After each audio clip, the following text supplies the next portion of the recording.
प्रिय छात्रों, वेलकम है आपका अपने यूट्यूब चैनल आशीष सर सीतापुर में। आपका हार्दिक स्वागत है। आज हम फिजिक्स क्लास 12th जो न्यू सेशन है सन 2022-23 का जो न्यू सेशन स्टार्ट कर रहे हैं, इसमें हम पहले चैप्टर को फुल चैप्टर करवाएंगे पूरा विद थ्योरी और न्यूमेरिकल। अगली श्रृंखला में बात करेंगे, फुल थ्योरी करवा देंगे इस चैप्टर में। तो पहले पार्ट का नाम जो है वैद्युत आवेश तथा क्षेत्र है। कुछ लेसन में वैद्युतिकी नाम दिया गया है, जिसको कि हमने पहले वीडियो में डिस्कशन उसके बारे में डिस्कस किया हुआ है। और अब हम बात करेंगे उसके आगे। हमने उस वीडियो को लास्ट में छोड़ा था आवेश पर, तो एक बार हम वही आवेश से स्टार्ट करते हैं। तो आप देखिए कि आवेश किसे कहते हैं। आवेश यानी कि चार्ज। अच्छे से आप देखिए, चार्ज किसे कहते हैं, आवेश किसे कहते हैं। तो किसी वस्तु में जो भी इलेक्ट्रॉनों की संख्या होती है उसको हम लोग कहते हैं आवेश। किसी वस्तु में उपस्थित इलेक्ट्रॉनों की संख्या को आवेश कहते हैं। किसी वस्तु में उपस्थित इलेक्ट्रॉनों की संख्या को आवेश कहते हैं।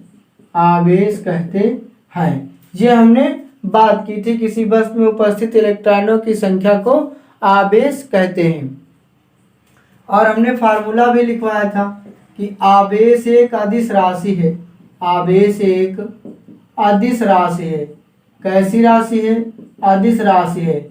अदिश राशि यानी कि स्केलर क्वांटिटी। हमारे जो है विज्ञान में दो तरह की राशियां बताई गई हैं, एक तो सदिश राशि और एक तो अदिश राशि। सदिश राशियां वे राशियां होती हैं जिसमें दिशा और परिमाण दोनों होते हैं, जैसे वेग हो गया, विस्थापन हो गया, त्वरण हो गया। और अदिश राशियां वे राशियां होती हैं जिसमें कि दिशा की आवश्यकता नहीं होती है, केवल परिमाण की आवश्यकता होती है, जैसे दूरी है, चाल है। और इस तरीके से ये सभी हमारी अदिश राशियां हैं और तमाम हैं। तो आवेश एक अदिश राशि है। और इसमें बात करेंगे तो आवेश का एसआई मात्रक कूलाम होता है। आवेश का एसआई मात्रक कूलाम होता है। और आवेश का सबसे छोटा मात्रक जो होता है वो क्या होता है? फ्रैंकलिन। आवेश का सबसे छोटा मात्रक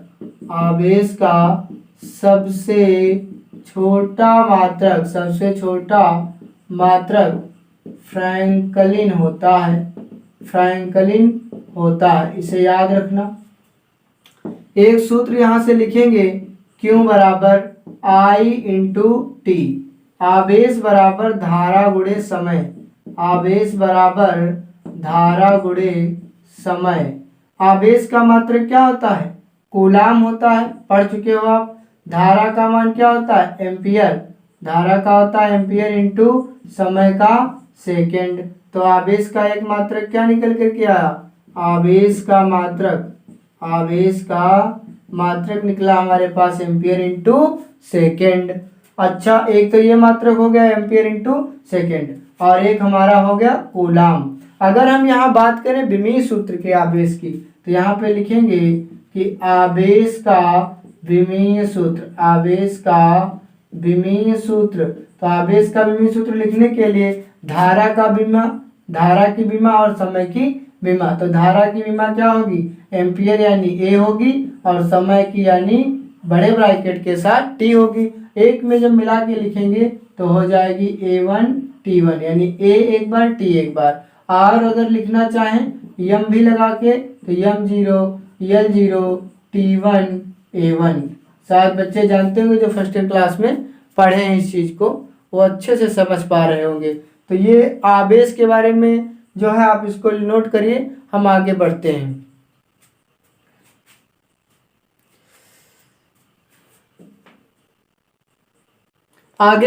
इसको इरेज करते हैं, और एक यहाँ से और फार्मूला लिखेंगे क्यों बराबर या नहीं वाला, वो हमारा जो है न्यूमेरिकल में काम आएगा। तो आप बने रहेंगे यूट्यूब चैनल पर, घबराएंगे नहीं। पूरा पूरा पार्ट जो है हम सॉल्व कराएंगे। आप घबरा जाएंगे तो कैसे काम चलेगा। तो देखो क्यों बराबर या नहीं, एक ये फार्मूला है जहाँ क्यू क्या है? क्यू है हमारा आवेश या आवेश की मात्रा। एन क्या है? इलेक्ट्रॉनों की संख्या, इलेक्ट्रॉनों की संख्या, number of electron, quantity of charge. और ई क्या है? एक इलेक्ट्रॉन पर उपस्थित आवेश की, एक इलेक्ट्रॉन पर उपस्थित आवेश। एक इलेक्ट्रॉन पर उपस्थित आवेश कितना होता है? 1.6 इंटू 10⁻⁻19 कूलम। इस मान को किसने दिया था? इस मान को एक वैज्ञानिक थे मिलीकान, वैज्ञानिक मिलीकान ने जो है इसको जो है दिया था, इस मान को ज्ञात किया था। इसे ही हम लोग जो है मूल आवेश भी कहते हैं, इसी को जो है मूल आवेश भी कहते हैं, इसको मूल आवेश के नाम से भी जानते हैं। आगे बात करेंगे कि जब हम कांच की छड़ को रेशम से रगड़ते हैं, यहाँ पे नोट लगा के लिखेंगे कि जब हम कांच की छड़ को रेशम से रगड़ते हैं, रेशम से रगड़ते हैं, जब कांच की छड़ को काहे से रगड़ेंगे भैया? रेशम से रगड़ेंगे, तो कांच की छड़ से इलेक्ट्रॉन निकल करके कहाँ चले जाएंगे? रेशम पर। तो जिसमें से इलेक्ट्रॉन निकल जाएंगे वहां पे धनावेश, और जिस पर इलेक्ट्रॉन चले जाएंगे वहां पर ऋणावेश। तो जब हम कांच की छड़ को रेशम से रगड़ते हैं तो कांच की छड़ धनावेशित, कांच की छड़ धनावेशित व रेशम की छड़ ऋणावेशित हो जाती है, ऋणावेशित हो जाती है। जब हम कांच की छड़ को रेशम से रगड़ते हैं तो कांच की छड़ धनावेशित व रेशम की छड़ ऋणावेशित हो जाती है। मान लेते हैं ये है हमारी कांच की छड़ और ये है हमारा रेशम, ये है हमारा रेशम और ये है हमारा कांच की छड़, कांच की छड़। ये हमारा है कांच की छड़ और ये हमारी है रेशम, रेशम को सिल्क कहते हैं, SILK। तो जब हमने इसको आपस में रगड़ा, पहले ना तो इस पर कोई चार्ज था ना तो इस पर कोई चार्ज था, दोनों ही उदासीन थे। लेकिन जैसे हमने कांच की छड़ को रेशम से रगड़ा तो कांच की छड़ से मान लेते हैं कि इस पे 5 इलेक्ट्रॉन गए, तो यहाँ पे 5 जो है धनावेश आएंगे। कितने धनावेश आएंगे? 5। और इस पे 5 गए हैं तो 5 इस पे क्या आएंगे? ऋणावेश। तो यहाँ पे 5 ऋणावेश और ये हमारा हो गया 5 धनावेश। तो इस पे कितना चार्ज आ गया? इस पर आ गया प्लस का 5 क्यों 5e मान लेते हैं 5 इलेक्ट्रॉन, और यहाँ पर आवेश कितना आया? माइनस का 5 इलेक्ट्रॉन। अभी भी अगर हम ऐड करेंगे तो 0 हो जाएगा, इसको नोट करिए।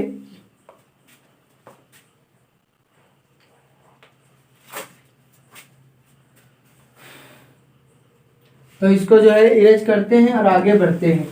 यहाँ पे हम पाते हैं कि आवेश किसी पदार्थ का वह गुण है जिसके बिना किसी वस्तु का, उस पदार्थ का कोई अस्तित्व नहीं होता।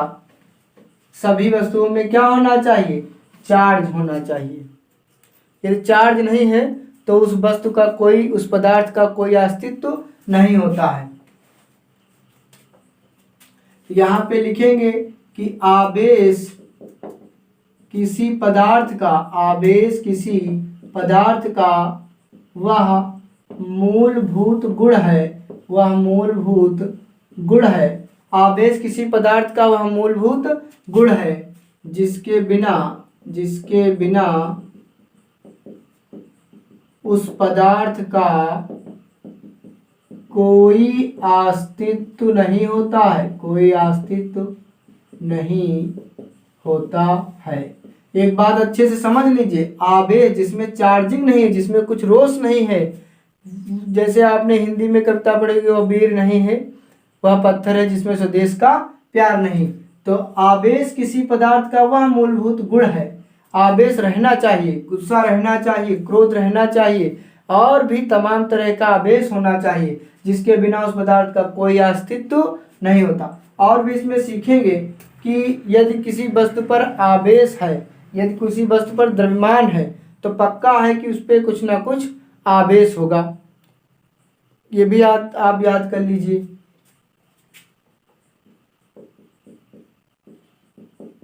यदि कोई वस्तु जिसका द्रव्यमान है उस पर चार्ज होगा, द्रव्यमान होगी वह वस्तु क्या होगी, चार्ज होगी। और जो जिस पे वह हर वस्तु जो आवेशित हो और उसका द्रव्यमान हो, ये होता है। मतलब चलो इस पॉइंट को नहीं लिखते हैं, इतना ही रखो। आवेश किसी पदार्थ का मूलभूत गुण है जिसके बिना उस पदार्थ का कोई अस्तित्व नहीं होता है। तो आगे बढ़ेंगे, आगे बात करेंगे आवेश के प्रकार। यहाँ पे लिखेंगे कि आवेश के प्रकार, types of charge, types of charge, आवेश के प्रकार। तो आवेश आप देखेंगे दो तरह का आवेश होता है, एक होगा धनात्मक आवेश, धनात्मक आवेश, धनात्मक आवेश यानी कि पॉजिटिव चार्ज, पॉजिटिव चार्ज। धनात्मक आवेश अभी हमने आपको समझाया था कि जब कांच की छड़ को रेशम से रगड़ा गया था तो कांच पर पॉजिटिव चार्ज आया था, रेशम पर उतना ही नेगेटिव चार्ज आया था। जितना पॉजिटिव होगा उतना ही नेगेटिव। तो जिधर से इधर से इलेक्ट्रॉन निकल गए हैं तो वहाँ पे पॉजिटिव चार्ज आता है और जहाँ पे जाते हैं वहाँ पे नेगेटिव। तो धनात्मक आवेश कब आएगा, या तो किसी पदार्थ में इलेक्ट्रॉनों की कमी हो जाए, यदि किसी पदार्थ में इलेक्ट्रॉनों की कमी, या तो फिर कौन बढ़ जाए, प्रोटॉन बढ़ जाए, या प्रोटॉनों की अधिकता हो, प्रोटॉनों की अधिकता हो, धनात्मक आवेश कहलाता है, धनात्मक आवेश कहलाता है। दूसरी चीज यहाँ पे दूसरा चार्ज कैसा होता है, ऋणात्मक आवेश, नेगेटिव चार्ज। कैसा चार्ज बेटा, negative charge. Negative charge, negative charge कब आता है, देखिए जहाँ पे इलेक्ट्रॉनों की अधिकता हो जाती है। यहाँ पे लिखेंगे यदि किसी पदार्थ में इलेक्ट्रॉनों की अधिकता हो या प्रोटॉनों की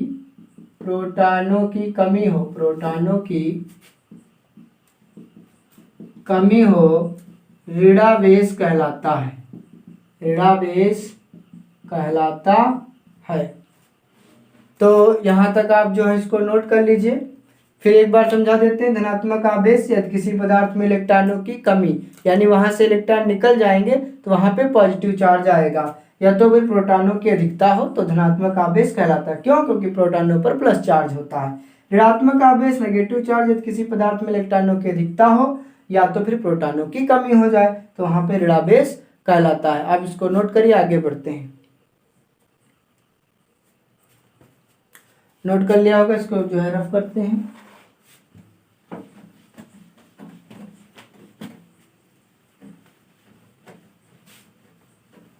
जिसका छूट जा रहा है वो वीडियो को बैक करके वापस से उसको देख सकता है।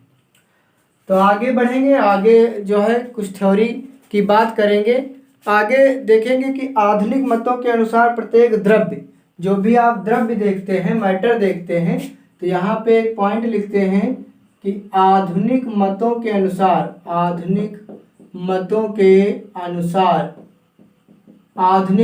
के अनुसार जो द्रव्य होता है, द्रव्य परमाणुओं से मिलकर बना होता है। द्रव्य यानी कि पदार्थ, द्रव्य परमाणुओं से मिलकर बना होता है, परमाणुओं से मिलकर बना होता है। आधुनिक मतों के अनुसार जो द्रव्य है, जो पदार्थ है, वो परमाणुओं से मिलकर बना होता है, परमाणुओं से मिलकर के बना होता है, ऐसा मानना है। तथा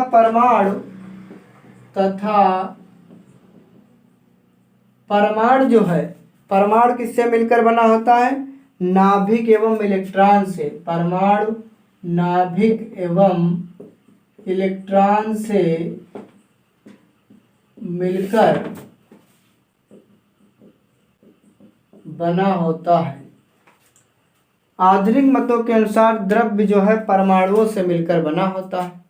द्रव्य यानी कि पदार्थ, जो भी कोई पदार्थ है परमाणुओं से मिलकर बना होता है। अब सोच रहे हो कि सर परमाणु क्या है, तो हम छोटी सी बात करते हैं यहाँ पे। पहले आप जान लीजिए कि परमाणु क्या है। एटम किसे कहते हैं, छोटी क्लासों में आपने पढ़ा होगा कि परमाणु किसे कहते हैं। परमाणु वह छोटे से छोटा कण होता है जिसको और तोड़ा नहीं जा सकता, यानी उसको और छोटा सा किया नहीं जा सकता है। तो यहाँ पे देखेंगे कि परमाणु परमाणु क्या होता है, किसी पदार्थ का वह छोटे से छोटा कण। यहाँ पे लिख लेते हैं परिभाषा कि किसी पदार्थ का वह छोटे से छोटा कण, छोटे से छोटा कण जिसके और टुकड़े ना हो सके, जिसके और टुकड़े ना हो सके, परमाणु कहलाता है। परमाणु कहलाता है। परमाणु कहलाता और वह स्वतंत्र अवस्था में जो है नहीं रह सकता, और वो रासायनिक अभिक्रिया में क्या करता है, भाग लेता है। यह